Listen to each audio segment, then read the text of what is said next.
रक्षा मंत्री ख्वाजा आसिफ युद्ध को पाकिस्तान की बर्बादी का ट्रेलर बता रहे हैं। इस युद्ध को ख्वाजा आसिफ पाकिस्तान के खिलाफ साजिश तक बता रहे हैं। ख्वाजा आसिफ का यह कहना है कि इजरायल ने ईरान पर जबरन युद्ध थोपा है ताकि पाकिस्तान की सीमा तक को प्रभावित किया जा। पहला काम ये करना है कि ख्वाजा साहब से कहना है कि काइंडली मेहरबानी करके ये जो अपने बयानात हैं ये बंद कर दें। उनको ये पता होना चाहिए और एहसास होना चाहिए कि वो एक कौमी रियासत नेशन स्टेट के मिनिस्टर फॉर डिफेंस हैं, किसी तहजीबी एक ग्रोह के या तहजीबी किसी डेफिनेशन के मिनिस्टर ऑफ डिफेंस नहीं है। तो सबसे पहले तो कौमी रियासत के तौर पे सोचना शुरू कर लें। और कौमी रियासत के 21वीं सदी में क्या F-35, F-15, B-2 bomber, F-16, तो हम लोग वार बेस इकोनॉमी का तो फंडामेंट।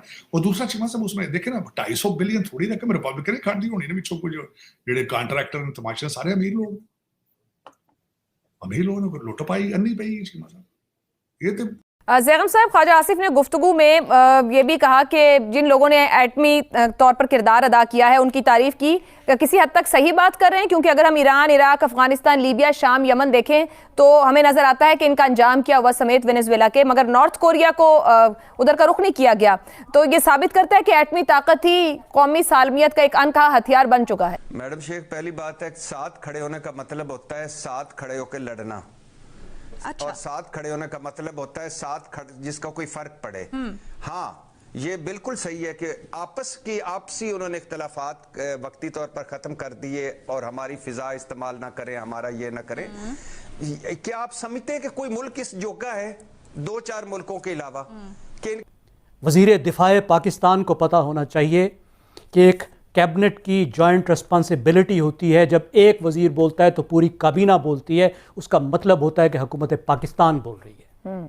फॉर गॉड सेक देखें कि दोस्तों, पाकिस्तान का कटपगला डिफेंस मिनिस्टर लगता है अमेरिका और इजराइल के हाथों पाकिस्तान को पिटवा के ही मानेगा। अभी आपको पता है कि पाकिस्तान की गवर्नमेंट और आसिम मुनीर पूरा प्रयास कर रही है कि ट्रंप की चापलूसी करी जाए और अमेरिका से मोटा पैसा कमाया जाए। पर ख्वाजा आसिफ ने अभी एक ट्वीट कर डाला जिसमें उसका कहना था कि हमें पता है कि हमारे एटमी मुल्क पाकिस्तान के खिलाफ इजराइल और अमेरिका साजिश रच रहे हैं। जब ईरान बातचीत करने को तैयार था फिर भी इन्होंने साजिश के तहत ईरान पर हमला इसलिए किया क्योंकि इजराइल हमारी बॉर्डर तक आना चाहता है। यह बात ख्वाजा आसिफ ने बोल दी है तो पाकिस्तान के संसद से लेकर सेना तक हड़कंप मच गया है, क्योंकि सेना अमेरिका के तलवे चाट रही है और ख्वाजा आसिफ उल्टे सीधे बयान दे के अमेरिका को नाराज कर रहा है। अब इसके बाद पत्रकारों ने ख्वाजा आसिफ को बहुत बुरी तरीका से धोया है कि हर बार उल्टे सीधे बयान दे देता है और हमारी सारी मेहनत पर पानी। रक्षा मंत्री ख्वाजा आसिफ युद्ध को पाकिस्तान की बर्बादी का ट्रेलर बता रहे हैं। इस युद्ध को ख्वाजा आसिफ पाकिस्तान के खिलाफ साजिश तक बता रहे हैं। ख्वाजा आसिफ का यह कहना है कि इजरायल ने ईरान पर जबरन युद्ध थोपा है ताकि पाकिस्तान की सीमा तक को प्रभावित किया जा सके। ख्वाजा मोहम्मद आसिफ ने ईरान युद्ध को उनके देश के लिए बहुत बड़ा खतरा बताया। आसिफ ने इस युद्ध को ज़ायोनिज्म एजेंडा तक बताया। ज़ैगम साहब, ख्वाजा आसिफ ने गुफ्तगू में ये भी कहा कि जिन लोगों ने एटमी तौर पर किरदार अदा किया है उनकी तारीफ की, किसी हद तक सही बात कर रहे हैं, क्योंकि अगर हम ईरान, इराक, अफगानिस्तान, लीबिया, शाम, यमन देखें तो हमें नजर आता है कि इनका अंजाम किया हुआ समेत वेनेजुएला के, मगर नॉर्थ कोरिया को उधर का रुख नहीं किया गया। तो ये साबित करता है कि एटमी ताकत ही कौमी सालमियत का एक अनकहा हथियार बन चुका है। आयशा, जो मैं कहना चाहता था वो बड़ी हद तक शहजाद साहब ने कह दिया है, लेकिन कुछ बातें दोहरानी बहुत ज़रूरी है। वज़ीर दिफा पाकिस्तान और ज़ैद ज़मान हामिद में फ़र्क होना चाहिए। वज़ीर दिफा पाकिस्तान को पता होना चाहिए कि एक कैबिनेट की जॉइंट रिस्पॉन्सिबिलिटी होती है। जब एक वज़ीर बोलता है तो पूरी काबीना बोलती है, उसका मतलब होता है कि हुकूमत पाकिस्तान बोल रही है। फॉर गॉड सेक देखें कि इस वक्त हम किस सिचुएशन में हैं। ये तोपें मत चलाएं, लूज कैनन मत बने। हमें पता है हमारे दाएं क्या है, हमारे बाएं क्या है। 100 साल से सब कुछ सहूनी कर रहे हैं। ये सहूनी है जो 20 साल यहाँ आपने बैठाए हुए थे और हमारे शहरों में बच्चे मारे हैं। 77,000 बंदे जिन्होंने पाकिस्तान में मार दिए हैं।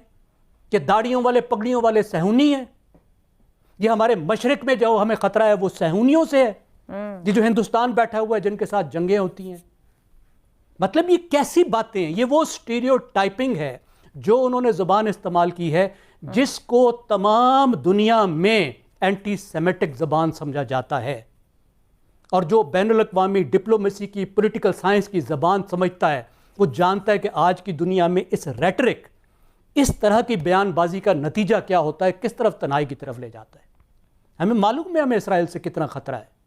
इसराइल आ जा रहा है हमारी तरफ। ये कहाँ गया हुआ था? F-35, F-15, B-2 bomber, F-16, तो हम लोग वार बेस इकॉनमी का तो फंडामेंट। और दूसरा चीज सब उसमें देखे ना, 250 बिलियन थोड़ी रकम रिपब्लिकन ने खाती होनी ना विचों को, जो जेडे कॉन्ट्रैक्टर तमाशे सारे अमीर लोग ने लुट पाई अन्नी पई चीमा साहब। ये तो मेरा मकसद है चीमा साहब, मैं अफसोस के साथ ये कहूंगा जी करप्शन में पाकिस्तान छड़ के ऐसा तो इतने आ गई, मेरे मगर ही टुर के आ गई। उत्थे बंदे बुकड़ा मार के लगे दिहाड़ियां लाने, इतने पेंट शर्ट पा के टाइयां ला के लगे दिहाड़ियां। फर्क तो नहीं, कोई फर्क नहीं। ह्यूमैनिटी जिथे भी देखी चीमा साहब, मैं बिजनेस पढ़ाता रहा हूँ। चोरी की मैं डेफिनेशन करता था, चोरी डायरेक्टली रिलेटेड विद अपॉर्चुनिटी। इंसान की जिबिल्लत है, उसको अपॉर्चुनिटी मिलेगी वो वारदात पाएगा। मैं छोटी सी मिसाल दूंगा, किसी मस्जिद बाहर या किसी चर्च के बाहर एक $100 का नोट थले सट के देखो किन्ने बंदे कौन चुकता, कोई नहीं, कोई ना कुछ चुक लेगा। लेकिन चीमा साहब, और हकीकत ये एक ट्रेजेडी, इट्स अ ट्रेजेडी जो कुछ इस वक्त दुनिया के अंदर हो रहा है। देखें आज, बल्कि मैं इसी तनाजर से, जंग के तनाजर से देख रहा था कि 3 कंट्री जो आज इस वक्त पैसे वाले लोग भाग के वहां जा रहे हैं। और दुबई से पता चला कि प्राइवेट जेट जहाजों पे 7-7, 8-8 लाख की टिकटें खरीद के जा रहे हैं पैसे आए, जो महंगा रेट है। जाके दर रहे हैं चीमा साहब, नंबर 1 कंट्री सेफेस्ट कौन सा है? न्यूजीलैंड। दूसरा सबसे सेफेस्ट कंट्री कौन सा है? आइसलैंड। तीसरा है स्विट्जरलैंड, क्योंकि स्विट्जरलैंड के अंदर मुझे अब पता चला कि हर घर के नीचे, this is mandatory from the government side, you have to have a nuclear bunker नीचे होना है आपका। तो इस वक्त लोग जो है चीमा साहब, ये हालात हैं। लेकिन देखें, दुआ करें कि इस बुखार, जंग का बुखार उतरे। अल्लाह ताला पहला काम ये करना है कि ख्वाजा साहब से कहना है कि काइंडली मेहरबानी करके ये जो अपने बयानात हैं ये बंद कर दें। उनको ये पता होना चाहिए और एहसास होना चाहिए कि वो एक कौमी रियासत, नेशन स्टेट के मिनिस्टर फॉर डिफेंस हैं, किसी तहजीबी एक ग्रोह के या तहजीबी किसी डेफिनेशन के मिनिस्टर ऑफ डिफेंस नहीं है।